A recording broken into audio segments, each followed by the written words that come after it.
이어서 예고해드린 대로 김병준 민주당 최고위원 말씀 나눠보겠습니다. 안녕하십니까, 최고위원님. 네, 안녕하세요. 주불리 김병주입니다. 네, 반갑습니다. 네, 의원님, 이뭐 주불리의 기세가 대단하더라고요. 요즘 보니까 네, 많은 분들이 함께하고 계시고, 네, 네, 그렇습니다. 의원님들과 함께 네. 콜라보 방송 네, 인기가 좋습니다. 네, 지금은 뭐 네. 여론전에서 우리가 이겨야 되잖아요. 지금 기울어진 운동장인데 네. 극우들은 가짜 뉴스를 생산하면서 음. 지금 내란을 막 옹호하고 막 이런 세상이 오고 있잖아요. 네. 그래서 지금 우리 국회의원들도 적극적으로 유튜브라든가 방송에 나가서 네. 이렇게 정보를 공유하고 가짜 뉴스를 대체해서 내란을 완전히 진압하자. 내란 그래서 완전히 진압하자. 그래서 힘들지만은 저도 매일 저녁 8시에 네. 라이브로 국회의원들과 함께 아. 방송을 하고 있고요. 네. 직접 소통을 하고 있는 뭐 이런 네. 게 좀 중요한 것 같고, 사실은 윤석열 네. 쪽에서 그야말로 여론전, 네. 뭐 정치적인 여론전을 계속 펴고 있는 거 아니겠습니까? 네, 네. 헌재를 그렇습니다. 공격하기도 하고, 또 윤석열 네. 측에서 어떻게 보면 궤변 같은 것들을 계속 또 그렇죠. 만들어서 돌리고 하면서 네. 여론전을 펼치고 있는 것 같아요. 지금 윤석열 측에서는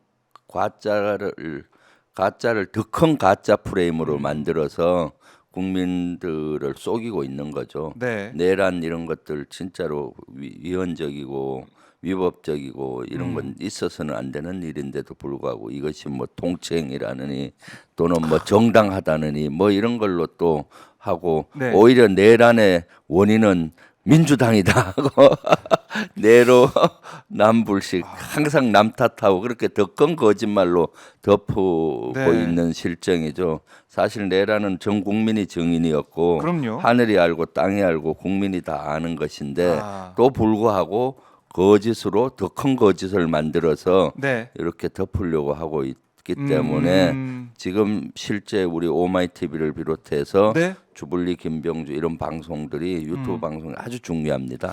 진실을 맞습니다. 알리려는 노력. 정말 중요합니다. 그 오마이 선봉에 박정호 기자가 있다. 고맙습니다. 네, 예, 너무 고마워요. 고맙습니다. 예. 개인적으로 우리 박정호 기자님 얼마나 열심히 하시는지. 네. 예, 감사합니다. 네. 그리고 이거부터 저희가 여쭤보고 싶은데, 김현태 단장 네, 네. 국회에 나와서 국방위에서 얘기를 했는데 그때 민주당 의원들은 다 이제 퇴장을 했더라고요. 네, 네. 어떻게 된 겁니까? 전후 사정이 어떻게 된 거예요? 그러니까요. 그것은 아마 국방이나 다른 상임위도 마찬가지고 예. 한 사람이 나와서 상임위가 열리는 적은 없을 거예요. 한 사람이 그때 나와서. 그 김현태 혼자 네. 나왔잖아요. 그리고 국방차관은 나왔지만은 김현태를 데리고 오려고 나온 거고요. 아. 그래서 국방차관하고 실제 김현태가 나왔잖아요. 네.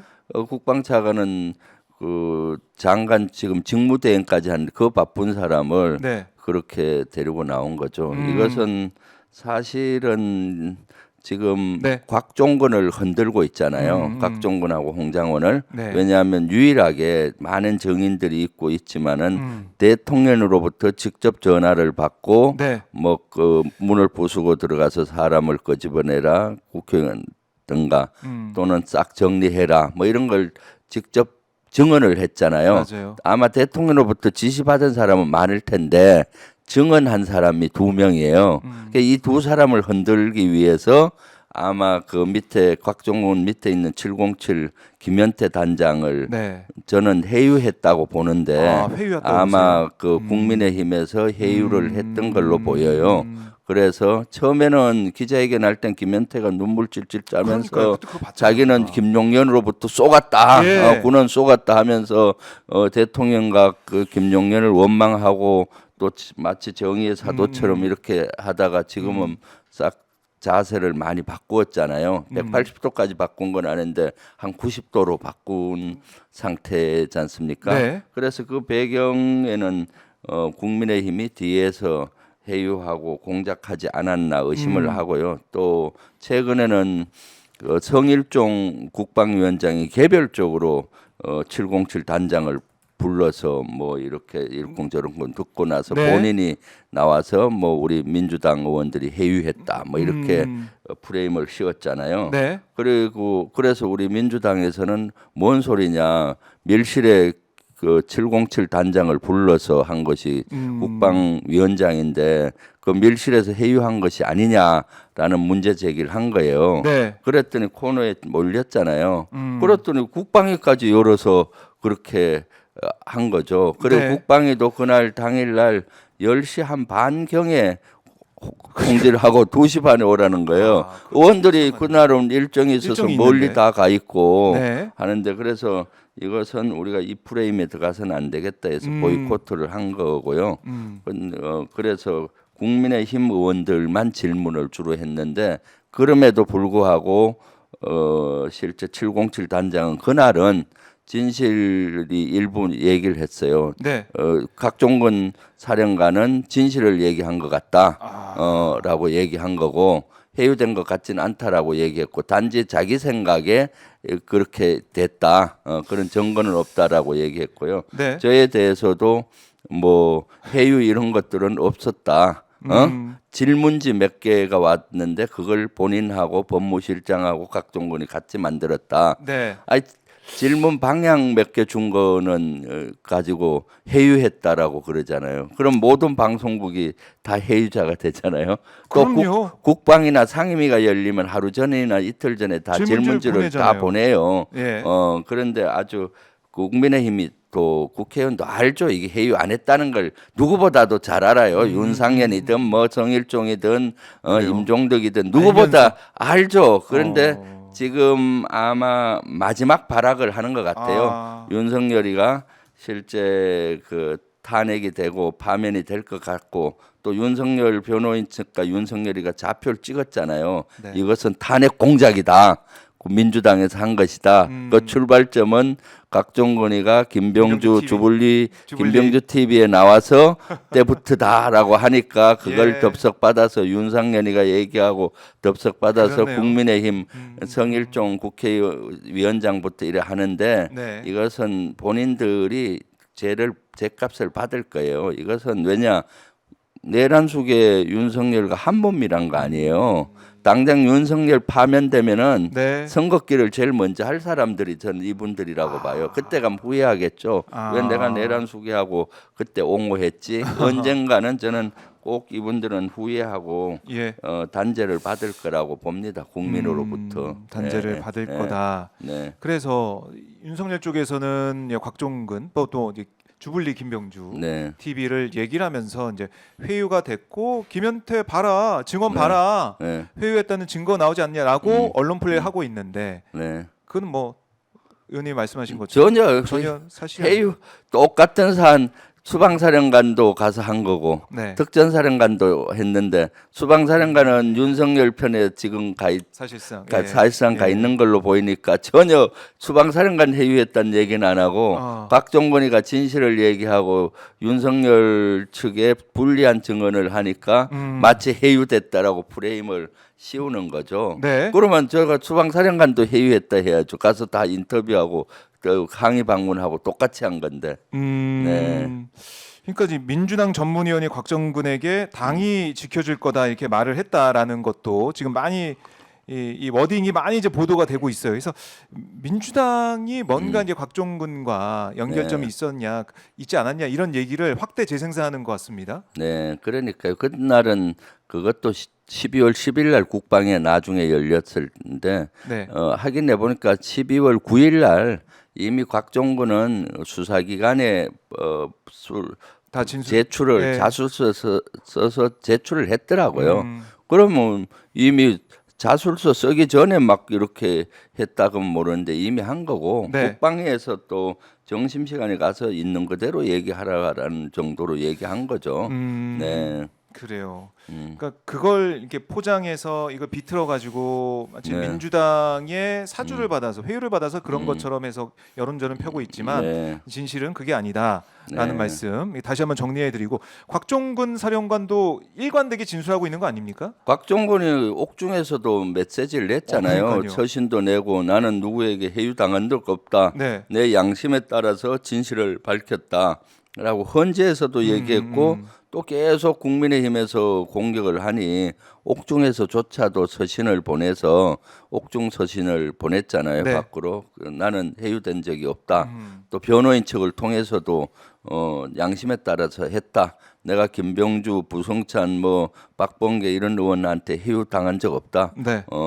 라고 했는데 본인은 해유 안 당했다는데 다른 사람이 자꾸 해유됐다고 제3자가 프레임을 씌우는 거죠. 그렇게 따지면은 성일종 위원장도 707 단장을 해유한 걸로 보이잖아요. 그 프레임으로 보면은. 예. 그리고 또 그 김현태 707 단장을 불러서 완전히 뭐 한 명을 놓고 국민의힘으로 해서 압박하고 막 질의하고 막 하잖아요. 그러면 그것도 해유라고 봐야 되는 거죠. 그러니까 본인들이 이것은 해유가 아니다. 그런 걸 너무나 잘 아는데 네. 빠져나가려고 그냥 어거지 가짜 프레임을 씌우고 있는 걸로 보입니다. 어거지 가짜 프레임이다. 네. 그 특히 우리가 이 계엄 관련해서 내란 관련해서 더 충격적인 부분은 바로 이제 단전 부분 아니겠습니까? 네, 그렇죠. 지하 1층 국회 지하 1층이 단전됐었다. 네, CCTV를 통해서 확인을 했어요. 네, 네, 확인을 했는데 네, 또 어떻게 프레임을 만들어가고 있냐면 이거 윤석열 지시는 아니야. 네, 윤석열이 단전 지시하지 않았어. 마치 네. 단전 지시 안에서 윤석열의 책임이나 아니면 이게 탄핵 사유가 없어지는 것처럼 그런 프레임을 짜고 있는 것 같은데요. 그것은 어떻게 보십니까? 진짜로 군과 국군 통수권과 군의 지휘체계 어떻게 그 지휘가 되고 네. 어떻게 작전이 되는지를 이해하는 사람은 그렇게 얘기할 그래요? 수가 없죠. 대통령이 그 실제 국회의원을 끄집어내라 문을 부수고라는 그런 개념. 그 처음에는 지시를. 국회를 확보하고 네. 봉쇄하고 확보해라. 나중에 전화로 지시하잖아요. 그럼 지시를 개념적으로 하는 거고, 그럼 그 지시를 받은 특전사령관은 그 국회의원을 끄집어내는 게 목적 아니에요. 그래서 정족수를 못 채우게 하고 국회를 마비시키니까 그 지시를 받은 거예요. 지시를 받은 걸 가지고 방법을 강구하는 거예요. 단전을 하는가, 아니면 뭐 공포탄을 쏴야 되나, 아니면 뭘 해야 되나. 그래서 그 중에 한 방법이 단전인 거고, 그래서 단전 이런 것도 검토하는 게 어떻냐 하고 707 단장한테 그 정도 임무를 주면은 707 단장은 한번 검토하고 행동하잖아요. 하고. 단전함이 어디 있나. 네, 그 찾아보고. 4층에 그 당시 영상에 보니 있다가 통상 단전함, 분전함은 지하에 있잖아요. 지하에 그 빌딩. 건물 전체 거 있잖아요. 그 지하 1층으로 간 거예요.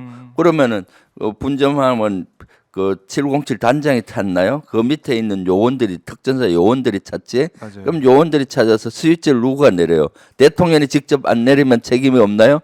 707 단장이 직접 내리는 거 아니잖아요. 그 밑에 부하가 찾아서 내리는 거고. 그러면 이것이 1차적인 책임은 내린 사람에게 있는 거고 법적으로 보면은 2차적인 거는 707 단장, 3차적인 책임은 특전사령관, 마지막 그 대통령한테 책임이 있는 거예요. 모든 이 작전의 책임은 국군 통수권자한테 있는 네. 거죠.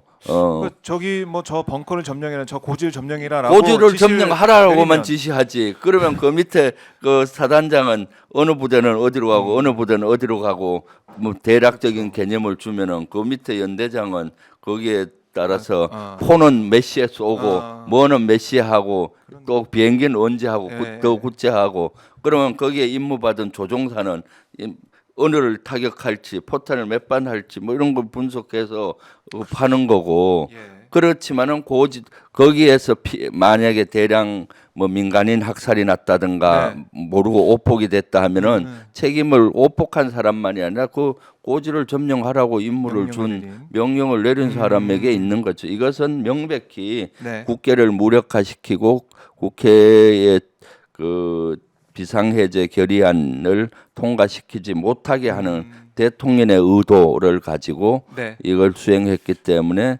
윤석열에게 책임이 있다. 라고 하는데 마치 나한테는 없어요. 그리고 책임은 국군 통수권자에게는 그 지휘 책임이 있고 법적 책임이 있어요. 그러니까 여기서는 법적 책임만 가지고 계속 하잖아요. 이게 되느냐 안 되느냐. 그렇네요. 지휘 책임은 뭐 그 지휘관들은 다 책임이 있는 거예요. 그리고 군에서도 징계 같은 걸 할 때 네. 지휘 책임을 엄하게 물어요. 그래야 지휘관이 책임을 가지고 지휘하는 거지. 예. 예를 들어 저 밑에 병사 말단 병사가 자살 사고가 났다든가 또는 무슨 사고가 났다. 그럼 사단장이 보직 해임 될 때도 많잖아요. 네. 사단장이 직접 뭐 사고 나라고 지시했나요? 뭐 그걸 그 밑에 분대 소대 이런 데서 일어나는 건데 지휘 책임을 주는 건 거죠. 네.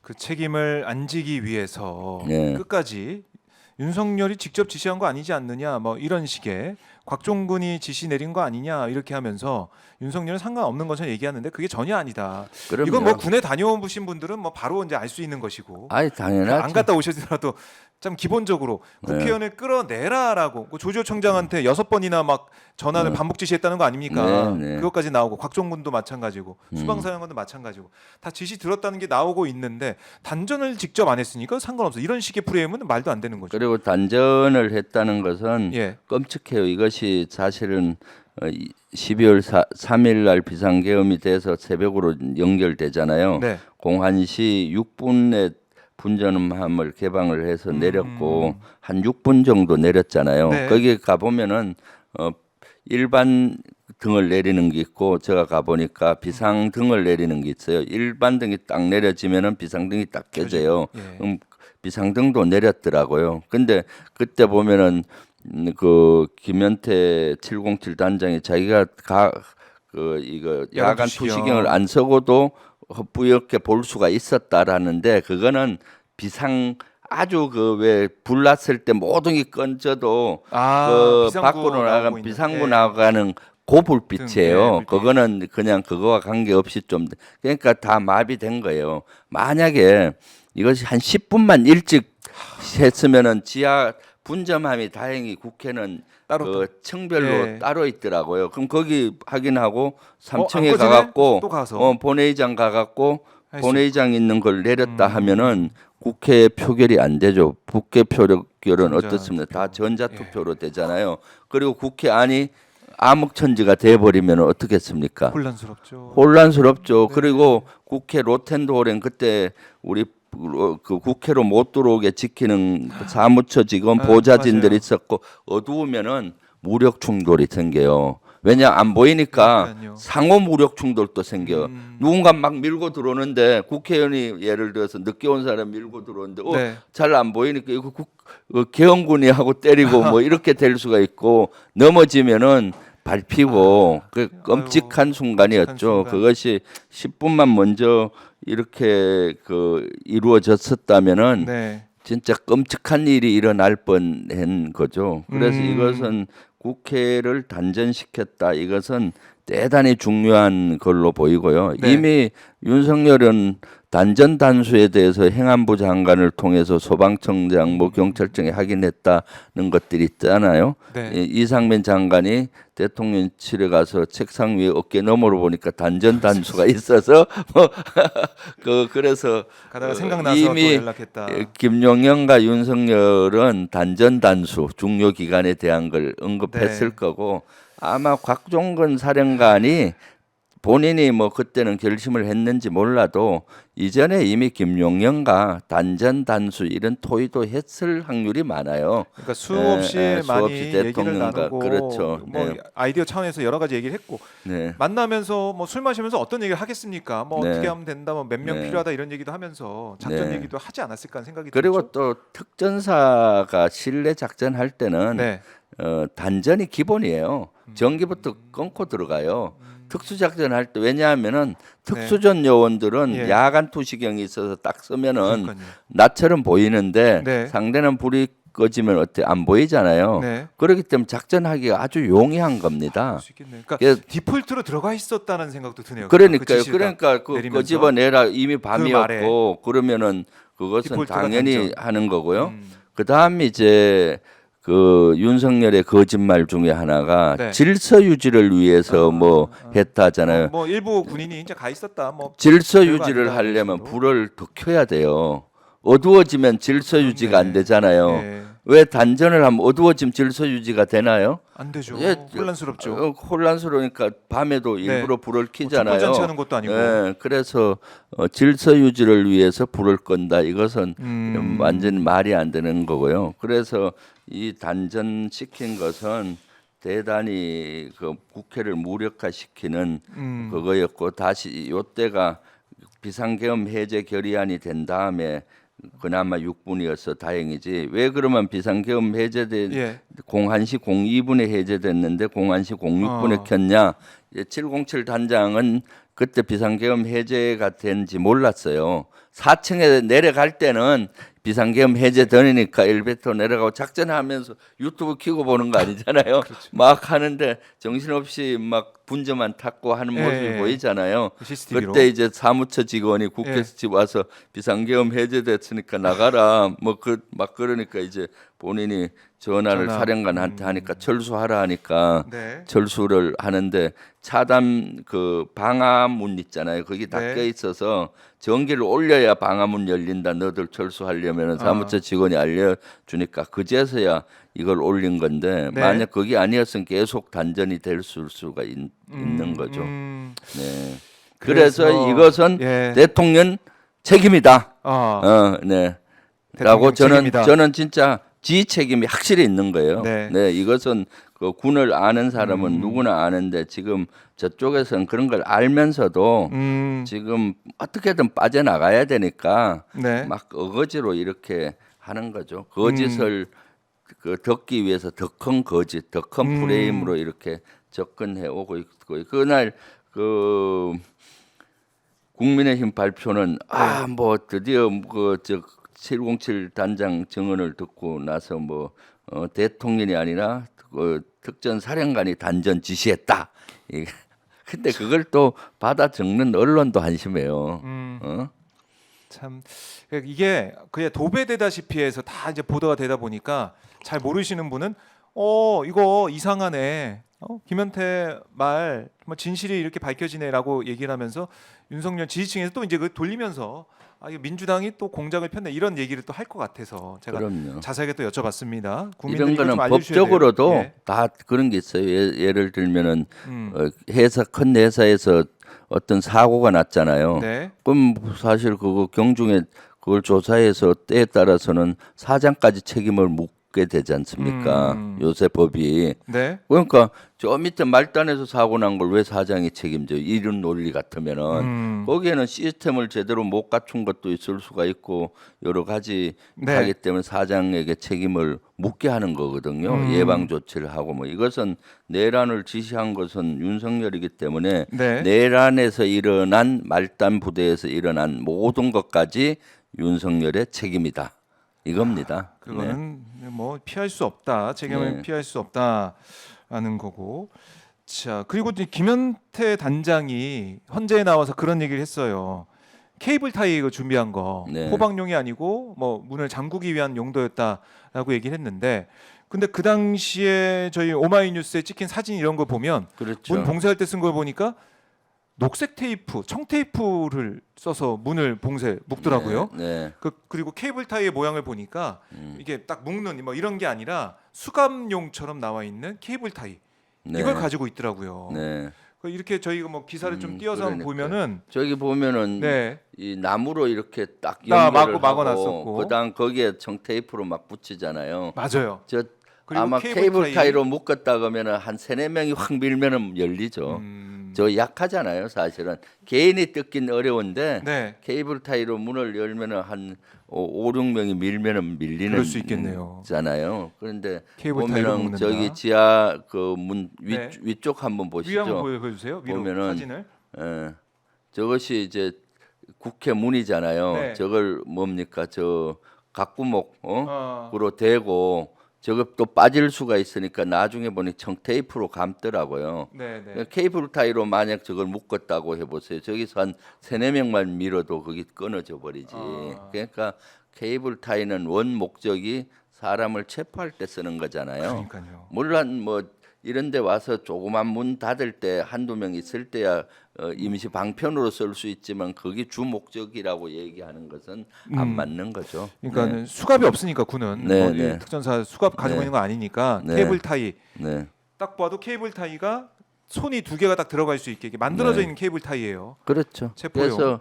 그래서 707 부대 같은 경우는 네. 원래 목적이 대테러를 담당하는 부서예요. 어떤 건물에 테러가 났다든가 보수에 테러가 나면은 네. 진압을 하잖아요. 어허. 그럼 진압하면 그 인원들을 케이블 타이로 딱 묶는 거죠. 네. 뭐 그런 용도로 케이블 타이를 후대하는 건데 저기에서 문을 뭐 막기 위한 막기 위해서 용도였다. 케이블 타이를 한다. 이건 말이 안 되는 거죠. 그건 네. 또 짚어드립니다. 김현태 네, 단장의 네, 네. 그 말 증언이 있었기 때문에 다시 한번 말씀을 드리고 그리고 국회문은 케이블 타이로 묶을 만한 문이 별로 없어요. 본청문도 이것이 간격이 넓어요 이쪽하고.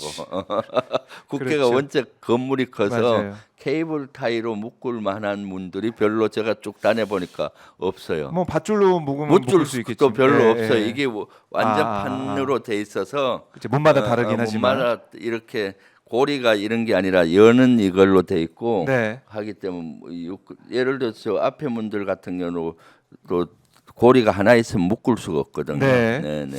그 다시 한번 말씀을 드리고 자 노상원 수첩 얘기를 의원님한테 좀 더 듣고 네. 싶은데 노상원 수첩 70페이지 정도 되는 내용을 우리가 쭉 봤더니 그야말로 우리 국민들이 볼 때는 정말 이렇게까지 꼼꼼하게 얘기를 했었나라는 생각이 들고 500명 그러니까 A부터 D등급 나눠서 이제 500명 체포 명단을 작성을 했는데 여기 의원님의 이름은 없었죠? 네, 아직까지는 뭐 없는데 예. 저는 뭐 조기에 사살 요원 아니에요. 그래서 사살당 해야 되는. 사살당하는. 그러니까 이름이 정확히 이제 언급이 올라가 있지 않다고 하더라도 네. 주요 국회의원들 거기 특히 이제 야당 의원들 이재명과 가까운 사람 뭐 거기 비슷한 내용도 있더라고요. 이재명 쪽 사람들 뭐, 그렇게 이재명 돼 있어요. 쪽 뭐 그렇게 돼 그러니까 있어요. 거기에 포함이 됐던가 아니면 저하고 아마 박선호는 별도의 요주 인물로 그럴 수도 사살. 있겠다. 네. 그러니까 보면은 이재명 쪽 사람들 그러니까 그 말은 뭐냐면 지도부도 생각했을 것 같아요. 네, 그러니까 예. 이재명 대표와 함께하고 있는 최고들 그렇죠. 포함해가지고 당연하죠. 네. 아마 이제 수거 대상에 올라 있었던 게 아닌가라는 그런 추측을 할 수밖에 없는데 이 내용 보시고 좀 어떻게 생각하셨습니까? 아유, 의원님? 이건 뭐 너무 끔찍하죠. 네. 사실 그런데 저는 이걸 쭉 보면서 비상계엄이 그때 해제를 못했으면은 이것은 현실화됐겠다라고 생각해요. 이것은 대단히 치밀하게 만든 계획이고 네. 군에서 쓰는 전쟁 때 작전 계획을 세우잖아요. 전시용으로 전시 작전 계획 만들듯이 했어요. 왜냐 그 용어가 그래서 이것은 저는 김용영과 노상원이가 같이 만들었을 것이다라고 봐요. 네. 주로 작전 요원이 쓰는 용어들도 많아요. 그 저기 보면 어떤- D1, D-1일은 뭐 저 미국과 협조하고 네. D일은 뭐 하고 D 플러스 1일부터 10일은 수거 대상 추가 수거 대상 수집부 소집소로 이동. 예. 계엄 D 플러스 10일에서 15일, 50일까지는 뭐 서울 외 지역 수집 대상 수거 작전 이렇게 돼 있잖아요. 작게 보면은 D-1일은 뭐 하고 D일은 그때는 전쟁 개시되는 D, 날. 예, D-Day? D일은 뭐 쫙 하고 D 플러스 1일은 뭐 하고 D일부터 뭐 10일까지는 1차 작전. D 플러스 10일에서 30일은 2차 작전. 네. 뭐 이런 식으로 기술하는데 꼭 그런 식으로 기술이 돼 있더라고요. 그 군데. 그러니까 그렇게 되고 예. 거기 보면은 1차 정도가 한 500명 정도 되는 것 같고 수거 1차. 대상이 네. 거기 10차 이런 용어도 나온다고 언론에서 나오는 것 같던데 네. 10차면은 뭐 수천 수만 명이 됐을 거 아니에요. 그러면은 사실은 제가 그때 의문이 체포조가 14명이었는 체포하려는 인원이 14명. 최초 14명이었는데 그다음 뭐 왜 한동안 플러스. 비원 벙커 같이 그렇게 거대한 벙커를 감금 시설로 수감 시설로 쓰려고 했을까 했는데 네. 이걸 딱 보는 순간에 이거 하면은 1차가 500명, 네. 2차 또 수천 명, 수천 명. 점점 늘어날 더 거예요. 늘어나고. 수만 명이니까 거기 저 비원 벙커를 고려했던 것 같고 예. 또 대전 지역에 있는 U3 벙커라고 비원 벙커와 유사한 벙커가 있다는데 12월 3일 날 점검했다라고 제가 그 의혹 제기를 했었잖아요. 제보를 예. 받고 거기도 또 그런 걸로 활용할 수도 있는 것 같고 그러면은 캄보디아에서 사실은 별로 얼마 되지도 않았어요. 1970년대니까 그때 킬링 필드가 일어나서 예. 200만에서 한 300만 가까이 죽은 것 같아요. 인구의 거의 뭐 몇 프로입니까? 한 20% 가까이 죽은 걸로 알고 네. 있는데 한국형 킬링 필드가 일어난 것이 아니냐. 그러게요. 그리고 여기에는 완전히 계엄에 대한 마스터 플랜 설계도가 다 짜진 것 같아요. 이것이 D 플러스 50일까지 이제 반국가 세력 다 척결하고 그 다음에 뭐 네. 법을 만들고 해서 삼성개헌 나오잖아요. 윤석열을 삼성개헌에서 독재자로 네. 만들고 후계자한다. 뭐 후계자. 이런 것까지 후계자는 나오잖아요. 하고 이제 물어보고 후계자는 뭐 물음표까지. 김건희일 거라고 저는 생각을 하는데 네. 아님 그 김건희로 정해지더라도 김용현이가 내분을 일으켜서 했을 확률도 있을 것 같고 뭐 하여튼 그런 것까지 예. 미래까지 다 여기에 나와 있잖아요. 음. 그리고 오늘 한준호 의원이 이렇게 뭐 언론사에서 나오는 네, 네. 걸 얘기한다 하던데 그건 제가 더 확인이 필요한데 예. 뭐 공산주의 국가의 어떤 뭐 일부 국가의 예가 나온다 그래요. 그런 의회를 스터디 뭐 이런 얘기가 네. 그러면 그렇게 러시아가 되든 뭐 공산 국가였던 나라의 모형을 따려고 한 것이 아니냐라고 추측할 수가 있는 거거든요. 거기서. 네네. 그러니까 이것은 계획 단계부터 그거고 임무 분장도 나오잖아요. 네. 체포조 명단 작성은 방첩사령관. 그 다음에 수집소에 대한 뭐 작전 그거는 박한수가 그러니까 노상원이가 이 비상계엄의 어떤 책사 역할을 한 것 같아요. 김용현과 윤석열의 책사 역할을 해서 네, 그 계획을 다. 수첩에 완전히 마스터 플랜이 짜져 있다. 그것이 충분히 현실화될 수가 있었다. 너무나 끔찍함죠. 끔찍한 아찔한 상황이었습니다. 네, 네. 아찔한 상황이었고 이게 현실화가 되지 않았기 때문에 너무 진짜 천만 다행인데. 그러니까 지금 우려되는 것이 예. 그 당시 우리가 6시간 만에 국민들 도움으로 국회의원들이 비상계엄 해제를 했잖아요.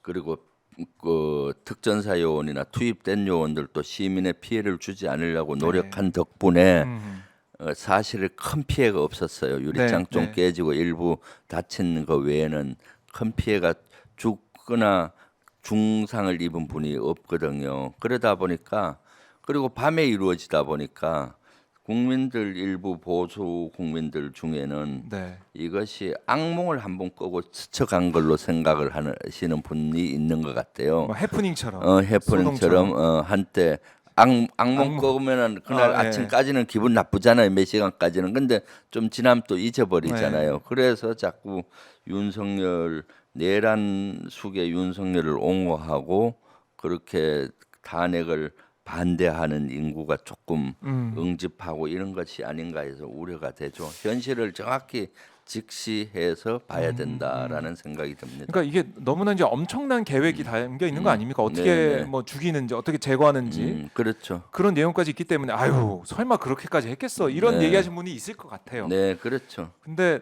의원님이 파악하고 생각하신 바로는 충분히 그러고도 남았다. 네. 이렇게 보시는 거죠. 그렇죠. 그리고 어떤 분들은 그때 10시 반이니까 조금 일찍 주무시는 분은 주무셨다 일어나 보니까 TV 틀어보니 저런 게 있었네 이렇게 정도로 알잖아요. 그때 서부지법 폭동 때 예. 새벽 3시경에 일어났잖아요. 아마 3시경에 TV 보고 그까지 보신 분들은 많지 않을 거예요. 그렇죠. 잘 한 몰랐겠죠, 6시에 그렇죠. 일어나서 틀어보니까 저렇게 엄청난 일이 있었구나 하니까 피부에 덜 닿는 거예요.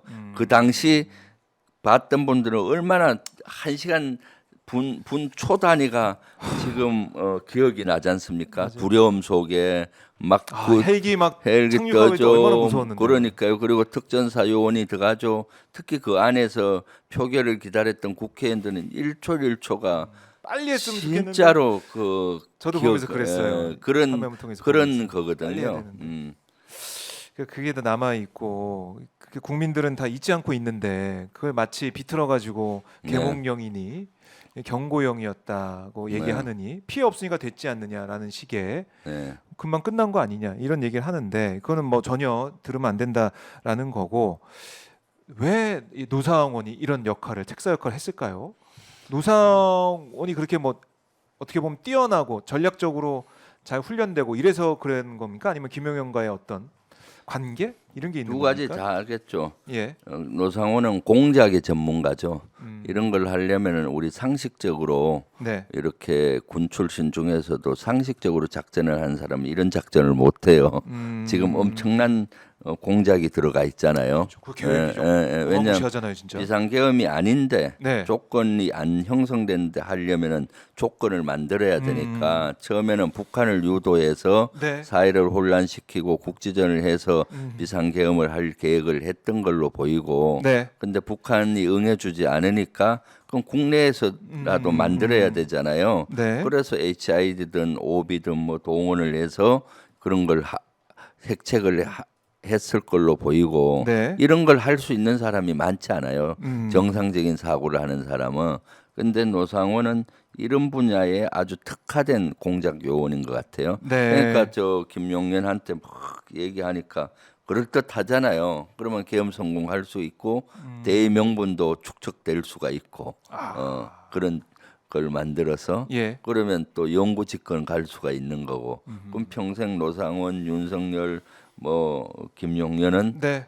국민은 안중에도 없고 본인들의 권력을 유지하면서 강화하고 하려는 그런 생각 속에 있지 않았나 한 거요. 특히 네. 노상원 같은 경우는 불명예 전역을 했지 않습니까? 투스타 때 네. 성 관련 비위로 그러니까 제대로 사회 활동도 못 하고 네. 뭐 이렇게 했었는데 아마 아하. 절치부심을 했을 거예요. 제기를 할 수 있는 그거 그 연결고리가 이제 김용현이었고 본인은 정상적으로는 다시 권력을 잡기 어렵죠. 왜냐하면 과거 행적이 있으니까. 네. 근데 이런 비상계엄이라든가 내란이라든가 이럴 때는 그런 것들이 전부 다 익스큐스 양해가 되잖아요. 예. 그러니까 아마 노상원은 거기에 더 혈안이 되어서 노력을 했지 않나 하는 것이 저 개인적인 생각이에요. 그래요. 뭐 자신의 개인적인 것도 있고 결국에는 이제 권력으로 향하는 그 줄 네. 어떻게 보면은 이 줄만 잡으면은 내가 다시 명예를 회복할 수 있다. 그러니까요. 내가 잘 낼 수 있다 이런 생각을 한 게 아닌가. 그러니까 그런 간절함이 있기 때문에 비단하시 찾아가 가지고 뭐 네. 이것저것 다 먼저 물어본 거 아니겠습니까? 그러니까요. 네. 자, 그런 생각이 듭니다. 네. 자, 노상원의 수첩에 그리고 대한 사실 수사. 비단아 씨한테 묻고 네.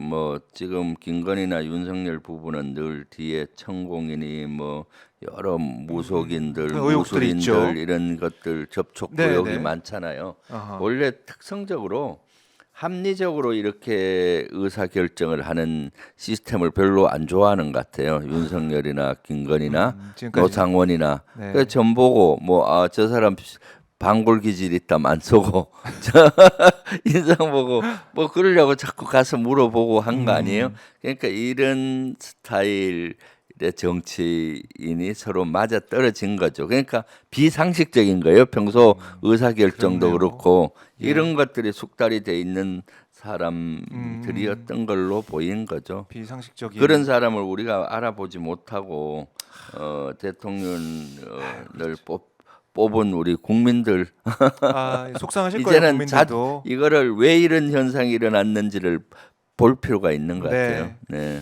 손바닥에 왕자를 쓰고 네. 나왔을 때부터 네. 좀 많이 좀 알아봤어야 그런 걸 되는데. 알아봤어야죠. 그때라도 알아봤어야 되는데 네. 거기에 대한 많은 분들의 평가 또 성찰이 있을 거라 생각합니다. 저는 그렇게 생각을 하고요. 네. 자, 이거 여쭙고 싶습니다. 이거 지금 저희 댓글창에도 어떤 말씀 주고 계시냐면 김현태 단장 귀에 있는 거 이어폰 이게 뭐냐 네. 이런 말씀을 좀 하시거든요. 사진 한번 저희가 띄워볼까요? 그러니까요. 연합뉴스 사진에 이제 포착이 된 건데 이제 국방위에 나왔을 때 모습이에요.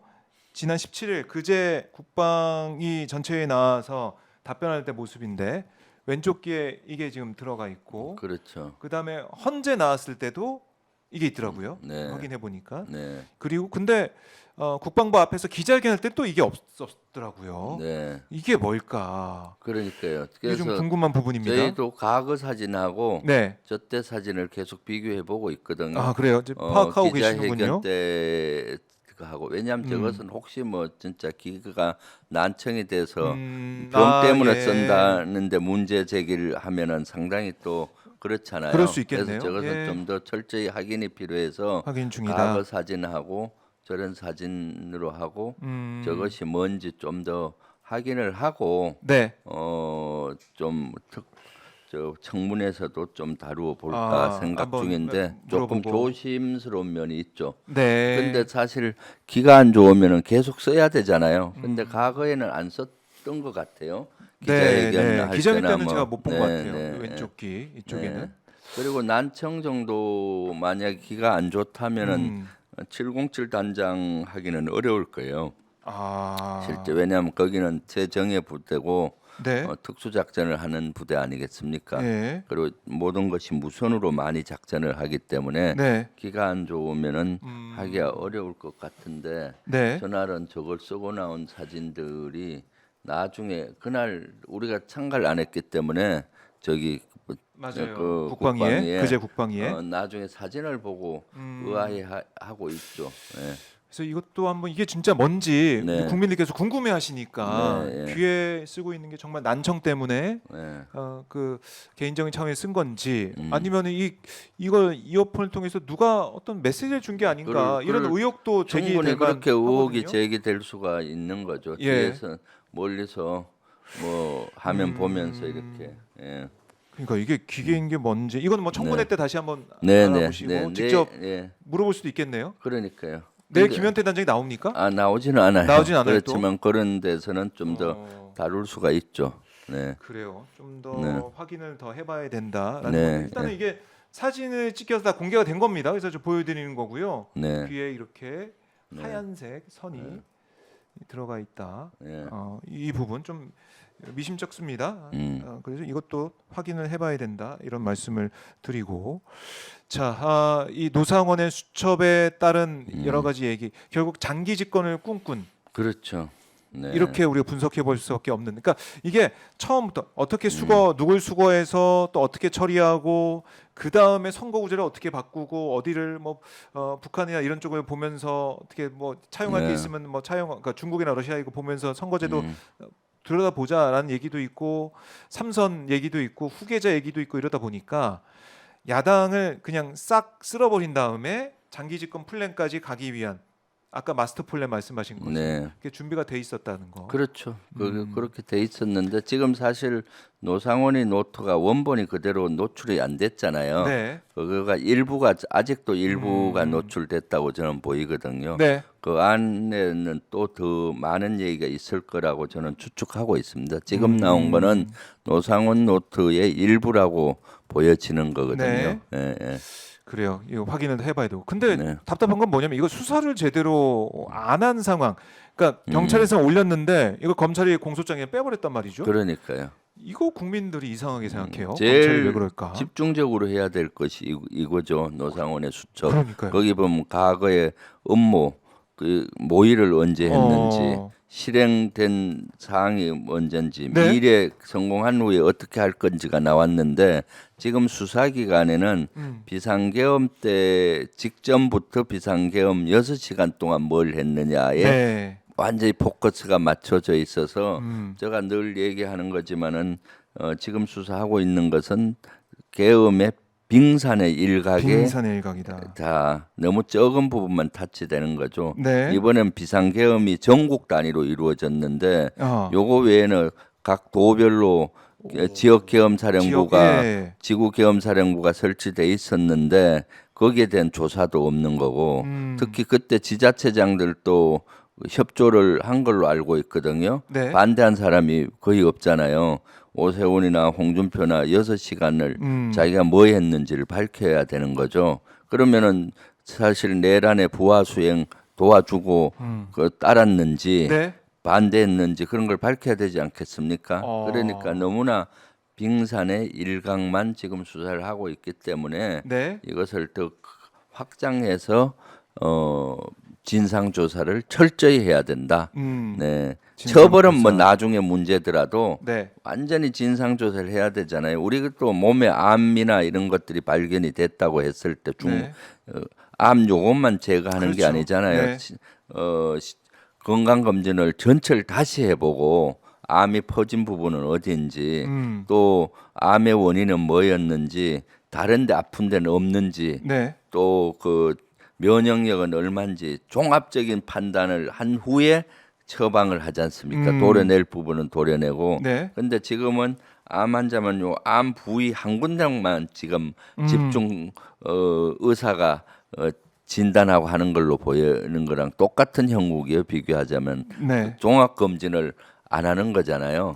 실제 어디 아프면은 그러니까 환자복 입고 전부 다니면서 피 검사에서부터 종합 검진 그렇죠. 하잖아요. 예. 네네. 그리고 나서 판단하고 그렇게 그것이 이제 진단이고 그럼 처방은 쉬운데 네. 지금은 빙산의 일각 수준으로 수사가 이루어지고 있는 거죠. 빙산의 일각이다. 네. 근데 아마 예. 윤석열 거리가 헌법재판소에서 파면이 되면은 이제 수사기관에서 길을 써고 하려고 하지 않을까 싶어요. 이제 네. 뭐 내란 특검이 제대로 지금 되지 않고 있어가지고 답답하지만은 결국 이 탄핵이 인용이 되고 그다음에 윤석열에 대한 수사 재판이 본격화가 되면은 결국 이 남아 있는 대통령실 관련된 부분이나 국무위원들 관련된 부분 이런 수사도 본격적으로 갈 수밖에 없다. 그렇죠. 그리고 노사원 그래서 관련된 사실은 것도. 빨리 내란 특검이 빨리 돼야 되는 거죠. 그러면 이런 걸 전방위적으로 할 수 있는데 네. 지금 뭐 검찰, 경찰, 뭐 공수처 막 나누어서 뭐 갖고 막 그러다 보니까 네. 지금 혼란이 많은 것 같아요. 네. 혼란스러운 이 상황이 정리가 되기를 많은 네. 분들이 바라고 있고 또 특히 해외에서도 볼 때도 아니 네. 누구랑 우리가 소통을 해야 되지? 음, 아니 정치적으로 불안정한 나라에 우리가 어떻게 투자할 수 있지? 그렇죠. 뭐 이렇게 얘기를 하고 있는 거 아닙니까? 맞아요. 네, 그 말. 자 이제 속보가 들어왔는데요. 조지호 경찰청장이 내일 헌재 나오겠다. 아, 이런 얘기를 했네요. 네. 조지호 경찰청장 변호인과 협의를 하고 있는데 출석 의사를 내비쳤다.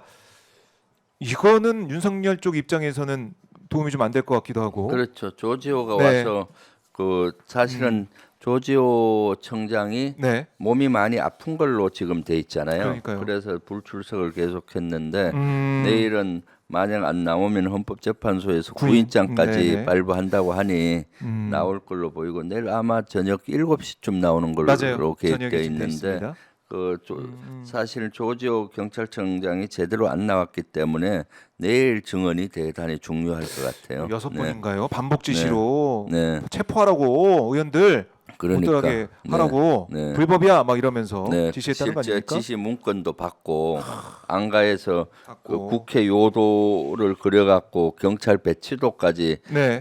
윤석열 앞에서 김용현하고 얘기를 나눴다는 거 아니에요. 김용현이가 지시하는 형식이었을 것 같은데 네. 그러면은 이것이 윤석열이가 얼마나 여기에 관여가 됐는지가 명명백백히 밝혀지기 때문에 네. 아마 목요일 날 하는 데는 조지호 경찰청장이 제일 중요한 증인이겠네요.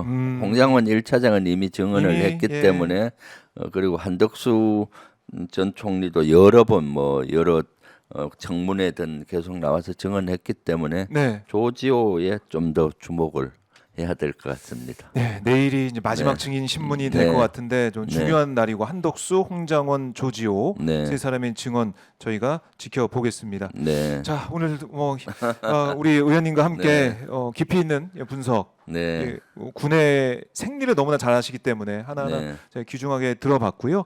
끝으로 가시기 전에 오마이TV 시청자분들께 못다한 말씀 있으면 듣고 마무리하겠습니다. 네, 감사합니다. 내란은 아직 계속 진행되고 있습니다. 저쪽이 이제 마지막 지금 발악을 하고 있는 형국입니다. 네. 우리 모두 뜻을 모아서 빨리 윤석열 파면하고 새로운 대한민국 같이 힘 모아 만들었으면 좋겠습니다. 네. 오마이TV 구독, 주불리 김병주 구독 많이 해주시고요. 네. 알겠습니다. 언제나 구독과 좋아요는 사랑입니다. 아, 네. 많은 성원 부탁드리겠습니다. 의원님 말씀 네. 잘 들었습니다. 네, 감사합니다. 고맙습니다.